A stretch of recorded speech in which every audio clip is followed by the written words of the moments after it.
कि अगर यहाँ पे कोई उद्योग होता तो हम लोगों को बाहर जाने की ज़रूरत नहीं पड़ती। और ये बात काफ़ी टाइम से सुनने को मिल रहा है कि कहीं ना कहीं रोज़गार हमें मिलेगा मिलेगा, लेकिन इसमें कोई ऐसा कुछ आप बताना चाहेंगे अपने जितने भी लोग हैं जनता के बारे में? स्क्रू कसना है, अगर वह स्क्रू कहीं ऐसे कहीं कसता है तो उसको लोहार कहा जा सकता है, उसको गांव का एक मिस्त्री कहा जा सकता है, लेकिन उसका स्किल डेवलप हो गया और वही स्क्रू को अगर एरोप्लेन में कसता है तो उसको इंजीनियर कहा। पेट्रोल और डीजल में वह फिटा जाएगा, उसका लिमिटेशन है, और वह जब बनेगा तो पेट्रोल डीजल भी सस्ता होगा और बनाने वाले लोगों को भी उसका लाभ मिलेगा। रोजगार तो मिलना है, रोजगार तो लेना है, रोजगार तो प्राप्त करना है। नमस्कार, स्वागत है आप सभी का हमारे न्यूज़ चैनल में, न्यूज़ सच तक में। मैं हूं विजेंद्र सिंह और अभी हम लोग हाजिर हैं महाराजगंज संसदीय क्षेत्र के वर्तमान सांसद महोदय श्री जनार्दन सिंह सिग्रीवाल जी के पास। आज आए यहाँ पे हम लोगों ने काफ़ी भीड़ देखा। भीड़ में आज जनता दरबार लगी थी जिसमें लोगों की समस्याएं सुनी जा रही थी। और यहाँ प्रधानमंत्री उज्ज्वला योजना के तहत काफ़ी लोगों को सिलेंडर भी बांटा गया जो फ्री ऑफ कॉस्ट मुफ्त में दिया गया। काफ़ी सारी योजनाएं हैं जिसके बारे में लोग अभी जान रहे हैं, नहीं जान रहे हैं, अच्छी तरीके से समझाया गया और इसी सिलसिले में हम बात करने के लिए आए हैं। और हमारे साथ उपस्थित है हमारे संसद महोदय। चलिए हम बात करते हैं सर। बहुत बहुत स्वागत है आपका हमारे न्यूज़ चैनल में। चलिए, आपका भी स्वागत है। और आप लोग यूट्यूब के माध्यम से कुछ सच्चे खबरों को आप लोग जनता के पास तक पहुंचाते हैं, और आपका यह जो चैनल है, जो मुझे जानकारी है, न्यूज़ सच कर करके, तो इस सही न्यूज़ को एकत्र भी करती है और जनता के हित में उसको प्रसारित भी करती है। इसके लिए आपके और आपके चैनल के टीम के लोगों को हृदय से बधाई, शुभकामना है मेरी। आज हम लोग जो सवाल करेंगे आपसे, जो बात करेंगे, इसमें सारे सवाल आम जनता की है और इसमें ये लोग कहीं ना कहीं आपसे उम्मीद लगाए हुए हैं। इस बारे में हम बात करना चाहेंगे। जैसे कि आज के दिन मजदूर दिवस है, 1 मई को मजदूर दिवस मनाया गया जिसमें काफ़ी लोगों को आपने खुशियां बांटी, यहाँ से हमने देखा अपने नज़रों से। लेकिन हम ये जानना चाहते हैं कि आने वाले समय में, जैसे कि हमारे युवा मैंने सुना था आपका एक आग्रह था संसद भवन में जिसमें आपने सरकारी ज़मीन का जिक्र किया था। उस जिक्र में आपने कहा था कि रोजगार से जुड़ी बातें की थी आपने, लेकिन अभी तक ऐसा कुछ नहीं देखने को मिला। तो इसको लेके क्या आशा रख सकते हैं आपके क्षेत्र के लोग? आपने महाराजगंज की ही बात की थी। देखिए, रोजगार सबके लिए आवश्यक है, लेकिन रोजगार पाने के लिए आप दर दर भटकिए, इससे ज़्यादा आप रोजगार सृजन करने के लिए क्या कर रहे हैं अपने को। और रोजगार सृजन करने के लिए आप अपने स्किल को डेवलप करना पड़ता है, आपके कौशल को विकसित करना पड़ता है। और इसके लिए भारत की सरकार और राज्य की सरकार ने अलग से प्रयास शुरू किया है। भारत सरकार ने पहली बार कौशल विकास मंत्रालय बनाया है। इसके पहले नहीं था, मोदी जी के समय बना है।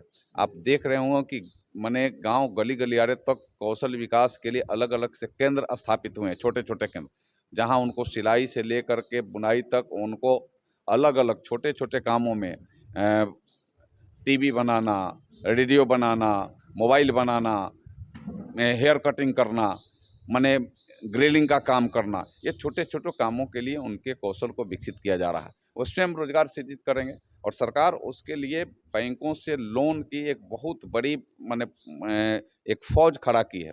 बैंकों से लोन उनको मिले और वो स्वयं रोजगार शुरू करें। और उसमें है कि 50,000 से लेकर के 1 करोड़ तक का लोन सरकार बिना कोई जमानत का वो सरकार देने के लिए तैयार है। लेकिन वह जो स्किल डेवलप किया हुआ लड़का है, सर्टिफिकेट के साथ कहीं प्रोजेक्ट रिपोर्ट बना करके बैंकों को जमा करेगा तो उसको मिलेगा। बहुत सारे लड़के ऐसे लिए भी हैं और रोजगार देने के जोग बन गए हैं। अपने रोजगार अब नहीं खोज रहे हैं, उनके यहाँ दूसरा लोग रोजगार पा रहे हैं। और अच्छा, उसका अगर मोबाइल का दुकान बनाने का अच्छा चल गया तो अकेले नहीं होता है। हम लोग देखते हैं कि दर्जनों लोग लाइन लगाए रहते हैं और उसके पास 2, 3, 4 कारीगर, अच्छा बन गया तो काम करता है। टीवी बनाने का है तो वैसा ही है, वैसा ही अगर आज भी अगर छोटे काम को ले लिए, आज भी अगर लोहा की माने अगर कील कहीं गाड़ना हो तो उसमें कोई जाति से अब जुड़ा हुआ नहीं है। हम अगर स्किल डेवलप मेरा हो गया और हम अच्छा से उस पर काम करने लगे तो उसकी भी बहुत बड़ा पूछ है। क्योंकि एक स्क्रू कसना है, अगर वह स्क्रू कहीं ऐसे कहीं कसता है तो उसको लोहार कहा जा सकता है, उसको गांव का एक मिस्त्री कहा जा सकता है, लेकिन उसका स्किल डेवलप हो गया और वही स्क्रू को अगर एरोप्लेन में कसता है तो उसको इंजीनियर कहा जाता है कि इंजीनियर हो गया।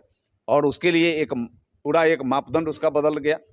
और वही एक स्क्रू को अगर गाड़ी में कसता है कोई आपके चलंत गाड़ी में तो उसको मिस्त्री कहा जाता है। तो दोनों में अंतर कितना है? स्क्रू एक ही है।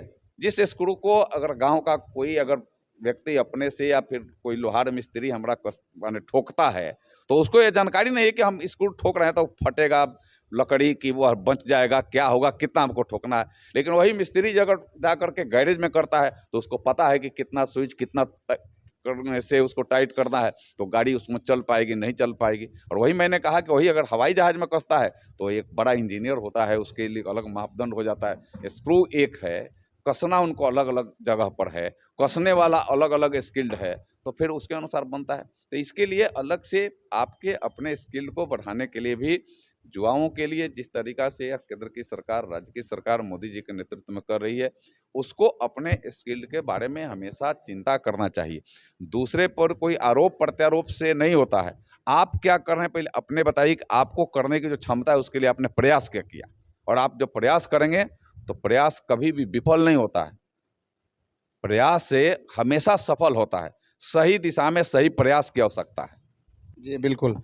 बहुत अच्छे तरीके से आपने बताया सारी चीज़ें, लेकिन मैं आपसे एक बात जानना चाहता था कि जैसे आपने संसद भवन में अपनी आवाज़ उठाई थी इसको लेके, रोज़गार को लेके या किसी उद्योग को लेके, तो क्या ये आपके संसदीय क्षेत्र के लोग या इस सारण के लोग क्या आने वाले भविष्य में कुछ ऐसा देख सकते हैं, अपना सपना साकार कर सकते हैं? क्योंकि जो कोरोना का अभी आया था, कोरोना काल आया था, इस कोरोना काल में काफ़ी लोग बाहर से पलायन करके गाँव में आए और गाँव में आने के बाद उन लोगों ने छोटा-छोटा रोज़गार किया। लेकिन कहीं न कहीं उनके दिमाग में एक बात ज़रूर थी कि अगर यहाँ पे कोई उद्योग होता तो हम लोगों को बाहर जाने की ज़रूरत नहीं पड़ती।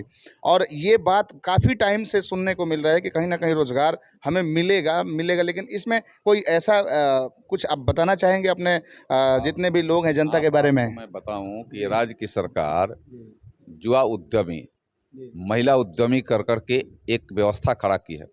और पिछले सत्र में 16,000 इस राज्य के युवाओं को और युवतियों को 400 करोड़ की लागत से उनको राशि मुहैया कराया गया। 10 लाख रुपया की राशि उनके प्रोजेक्ट रिपोर्ट के अनुसार सरकार मुहैया करती।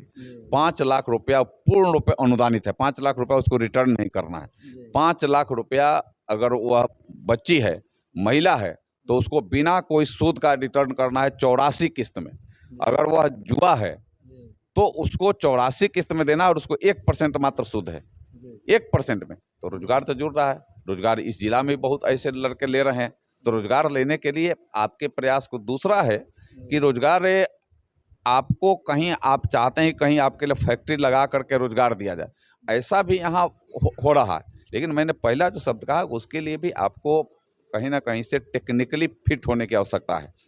आप अगर ITI कर करके अगर आए हैं तो यहाँ चाहे मढ़ौरा में चक्का फैक्ट्री है, चाहे अन्य जो कारखाना यहाँ चल रहे इंजन फैक्ट्री है, उन सब में वैसे नौजुवकों को काम वहाँ मिल रहा है। चाहे वो इलेक्ट्रीशियन हो, चाहे आप फिटर हों, चाहे आप डीजल और के बारे में जानते हों, तो ऐसे लोगों को काम मिल रहा है। लेकिन समान रूप से हम कुछ नहीं जानते हैं, कोई टेक्निकल शिक्षा नहीं है, तो वैसे लोगों को रोजगार के लिए तो हमें लगता है कि पहले तो उनको अपने को डेवलप करना पड़ेगा। कुछ ना कुछ अपने के प्रति अगर न सोचेंगे, आज साधारण बात अगर ड्राइवरी अच्छा से सीख ले, ड्राइवर के लिए बहुत पढ़ने की आवश्यकता नहीं है, लेकिन अच्छा चालक अगर बन जाए तो गांव में भी उसको सर्विस मिल जाएगा और गांव के बाहर भी अगर जाएगा तो उसको सर्विस मिल जाएगा।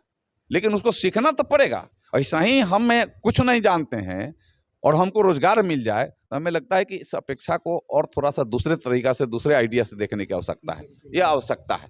और ऐसे कोई भी फैक्ट्री आज लग जाए कहे कि मैं कुछ नहीं जानता हूं, मुझे रोजगार दे दिए, तो कोई देने के लिए तैयार नहीं है। आप अपना भी फैक्ट्री लगा लीजिएगा, तब आप कोई जानता होगा काम उसी को रोजगार दीजिएगा ना। कोई काम ही नहीं जानेगा तो रोजगार कहाँ से दीजिएगा आप। अगर मैंने कहा कि अगर वो चालक है तो गांव में भी अपने ट्रैक्टर लेकर के लोन पर चालक का काम कर करके अच्छा से अपने परिवार को माने जीवन यापन कर सकता है। आज अभी चूंकि ट्रैक्टर का भी समय है, विविध तरीका से ट्रैक्टर चल रहे हैं। कटनी में ट्रैक्टर की ज़रूरत है, दौड़ी में ट्रैक्टर की ज़रूरत है, बोनी में ट्रैक्टर की ज़रूरत है, मिट्टी ढोने में ट्रैक्टर की ज़रूरत है। यह छोटी बात मैं कर रहा हूँ, जिसके लिए लोन या कृषि में आता है, कृषि से संबंधित है। कृषि क्षेत्र में इसके लिए लोन भी एक बड़े पैमाने पर, अब यह नहीं कही कि उसमें लिमिटेशन नहीं है। आप अगर लेना चाहते हैं लोन के लिए अप्लाई करिए, उसका जो सिस्टम है सिस्टम को पूरा करिए, आपको मिलेगा। और वो उसमें आप अपने को रोजगार खोजिए। लेकिन कहिए कि हम ट्रैक्टर नहीं चलाएंगे, चाहे हम ड्राइवरी नहीं करेंगे, तो भाई अगर पायलट बनना है तो हवाई जहाज चलाने का ट्रेनिंग तो लीजिए, तब ना पायलट बनिएगा। मैं वही बात कर रहा हूँ कि आज अगर गांव में जो बैलगाड़ी चलाता है तो उसको हम लोग गरीबान कहते हैं। अगर वही मोटर चलाता है तो ड्राइवर कहते हैं, और वही हवाई जहाज चलाता है तो पायलट कहते हैं। तो ट्रेनिंग तो उसके लिए अब सतह पर लेना पड़ेगा भैया। और सरकार इसके लिए पूरा दरवाजा खोल रखी है कि आप कहाँ जाना चाहते हैं, उस अनुसार अपने को ढालिए, बनाइए। यह सांचा है, सरकार एक सांचा के तरीका से ढाल करके वहाँ पहुँचाना चाहती है कि आप वहाँ काम करने का काम करें। मैंने कहा कि पिछले साल में भी, अभी कल ही मुख्यमंत्री जी और यहाँ के उद्योग मंत्री जी इथेनॉल का फैक्ट्री का कल या पहली बार उन्होंने शुरू किया पूर्णिया में। वह ठीक है, शुरू किया है, वहाँ आगे भी खुलने वाला है, लेकिन वह कृषि से जुड़ा हुआ है। अब वह ग्रेन से बने, मक्का और ऐसे जो सारा ग्रेन है उससे वो बनेगा इथेनॉल। आज पूरा दुनिया में उसका डिमांड है। वह पेट्रोल और डीजल में वह फेंटा जाएगा, उसका लिमिटेशन है। और वह जब बनेगा तो पेट्रोल डीजल भी सस्ता होगा और बनाने वाले लोगों को भी उसका लाभ मिलेगा। रोजगार तो मिलना है, रोजगार तो लेना है, रोजगार तो प्राप्त करना है हमें, और इसके लिए हमें अपना प्रयास करने की आवश्यकता होगी। बिल्कुल सही बात है। जैसे अभी वर्तमान माहौल के बारे में अगर बात करें कि वर्तमान माहौल गर्मी का माहौल है, गर्मी चल रही है, 45 डिग्री तक पहुंच जा रही है गर्मी। तो इसमें क्या है, काफ़ी बहुत सारे ऐसे सरकारी कल हैं जो कि अभी पानी नहीं दे रहे हैं। इसके साथ साथ स्कूल में भी ऐसे कल हैं जो पानी नहीं दे पा रहे हैं। तो इसके लिए कहीं ना कहीं लोगों का मैसेज आया था हमारे पास कि ज़रा एक बार बात करिए, और इसके लिए एक टीम होनी चाहिए, टीम गठित होनी चाहिए। जैसा अभी थोड़ी देर पहले हमने देखा कि आपने किसी के लिए बात किया कहीं कल वल लगाने के लिए। तो ऐसे क्या सब जगह जितने संसदीय क्षेत्र में आपके कल नल आते हैं वो सारे सब ठीक हो सकते हैं? पूरा योजनाबद्ध तरीके से जब भी ऐसे समय आते हैं, खास करके कि गर्मी का समय है, अभी प्रचंड गर्मी है, और इस गर्मी में चापाकल के जो पानी देने की क्षमता है कम भी हो जाती है, उसका वाटर लेवल भी डाउन हो जाता है, नीचे चला जाता है।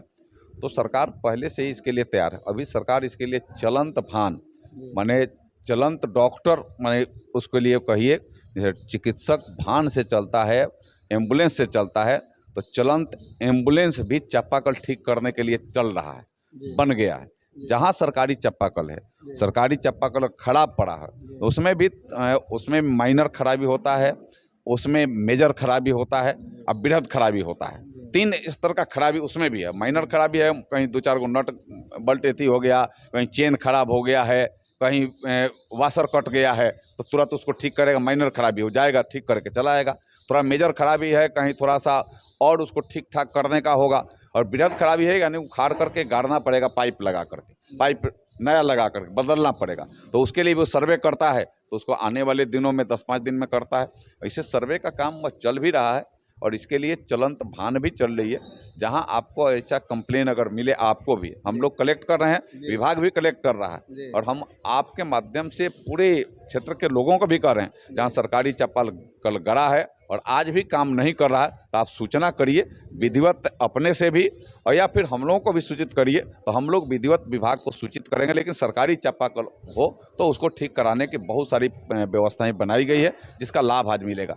दूसरी बात है, गर्मी के दिन में भारत सरकार का भी जल शक्ति मंत्रालय, वह है हर जगह, वह हर घर नल जल की स्थिति में आज है।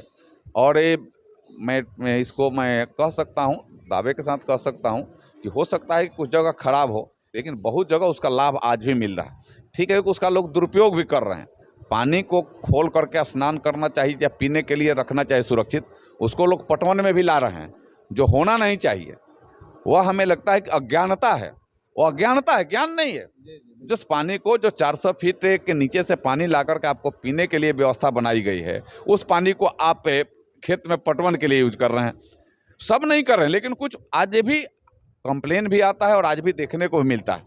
वैसे लोगों को नहीं करना चाहिए, और उसका सही मायने में जो हर घर नल शुद्ध पेय आपको मिले, उसका सही मायने में वहाँ यूज करना चाहिए।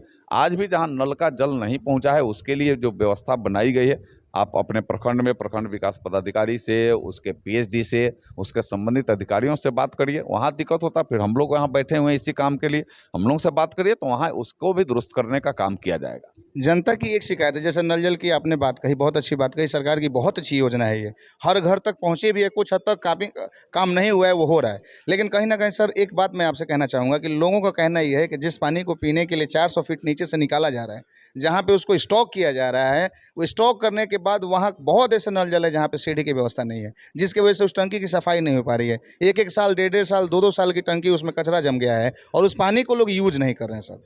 क्योंकि आप भी अगर अपने नज़रों से देखें तो आपको देखने को मिलेगा ये सब कुछ कि कहीं ना कहीं सीढ़ी नहीं है, और सीढ़ी नहीं है, टंकी की सफाई नहीं हो पा रही, वो पानी लोग पीने से कतरा रहे हैं। देखिए बारे में क्या कहेंगे? देखिए ऐसा हमको तो मैं पहला बार आप बता रहे हैं, ऐसा कहीं से कंप्लेन नहीं आया है या जन कंप्लेन कहीं का नहीं है। जी। आप पे अपने बता रहे हैं कि कहीं आपको कोई बताया है। और अभी और टंकी सफाई का एक समय रहता है, रोज टंकी सफाई नहीं होती है। टंकी सफाई आप घर पर भी रखें तो उसका एक समय से कराते हैं, 6 महीना में कराते हैं, साल भर में कराते हों।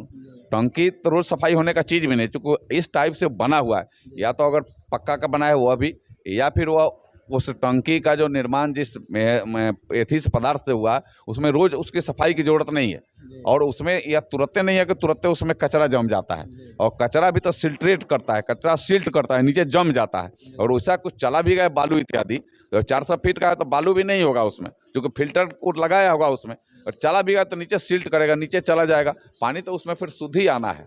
हमें लगता है कि ऐसा अगर शिकायत अगर कहीं भी मिलता हो तो उसको ठीक कराया जा सकता है। मैं अंत में यही कहूँगा कि ऐसा कहीं भी शिकायत अगर मिलेगा तो उन लोगों को मैं सीधे कहूँगा कि आप संबंधित आप विभाग के लोगों को अगर दिक्कत हो तो फिर हम लोगों के पास पहुंचाइए, उस चीज़ को हम लोग प्रॉपर वे में उसको ठीक कराने का व्यवस्था करेंगे।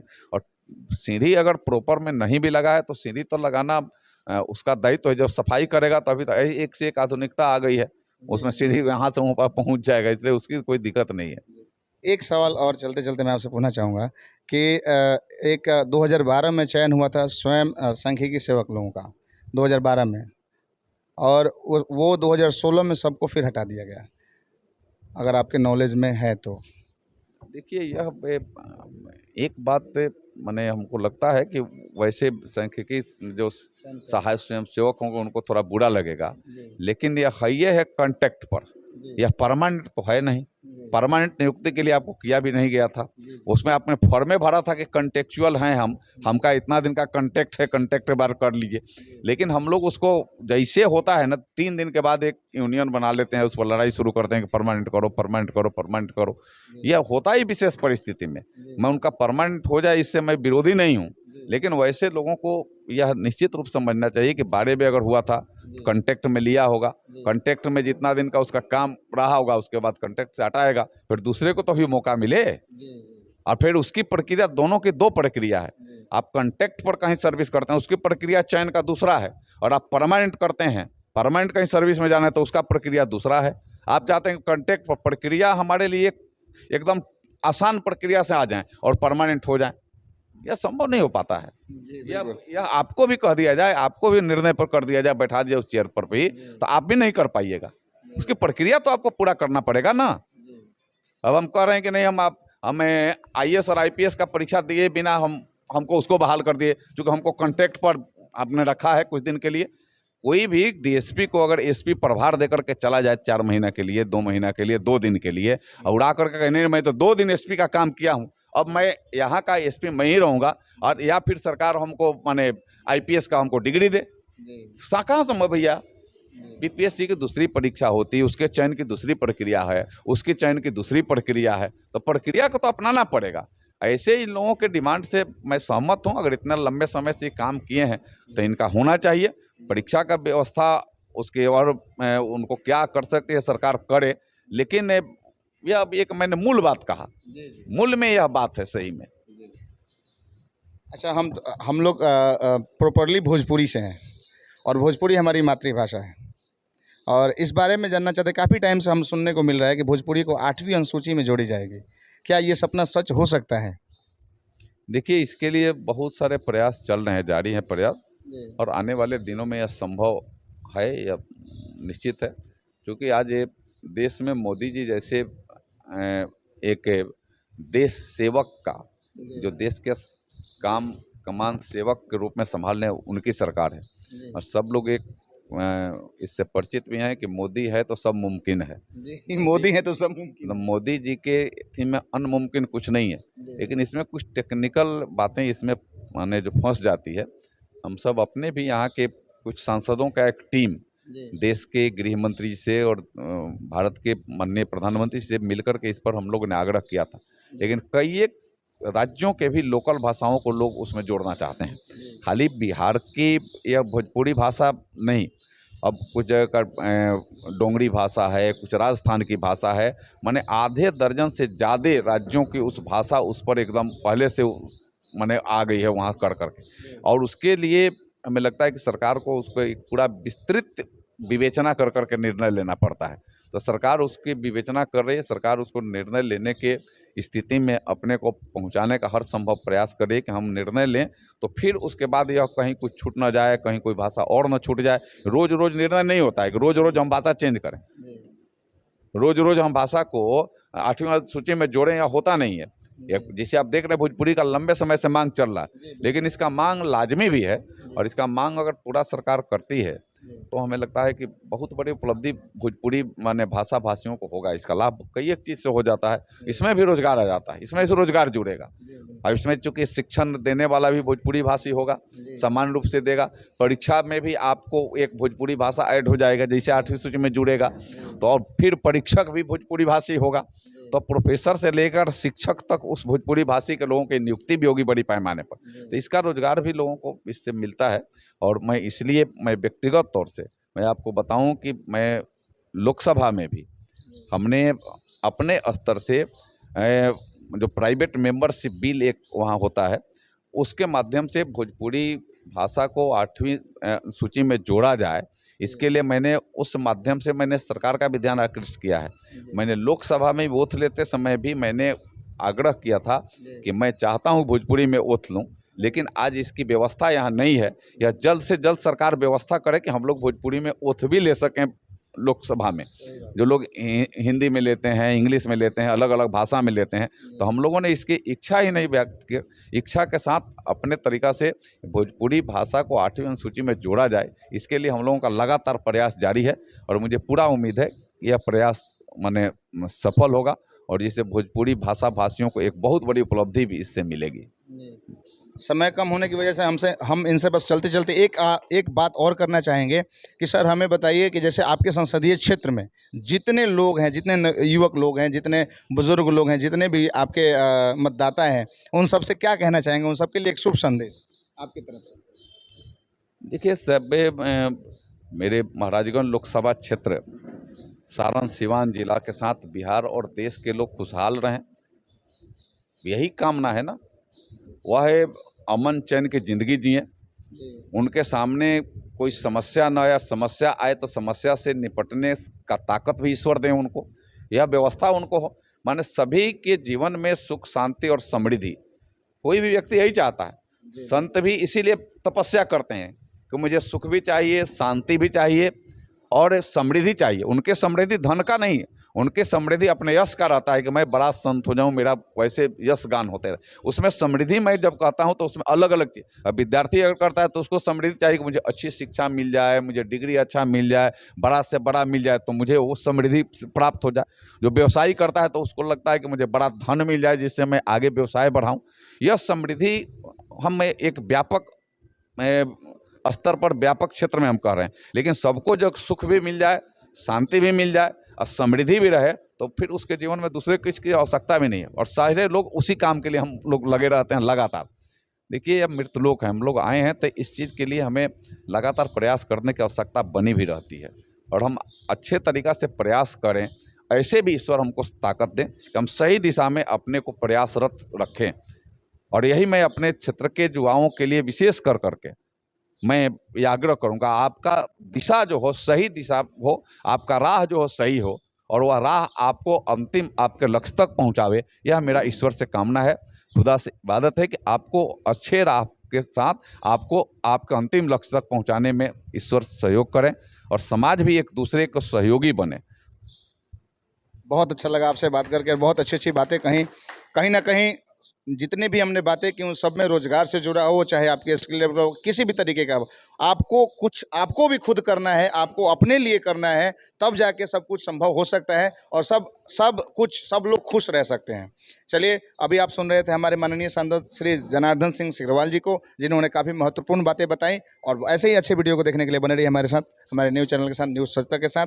वीडियो अच्छा लगे तो कमेंट कीजिए, लाइक कीजिए और चैनल को सब्सक्राइब कीजिए। धन्यवाद।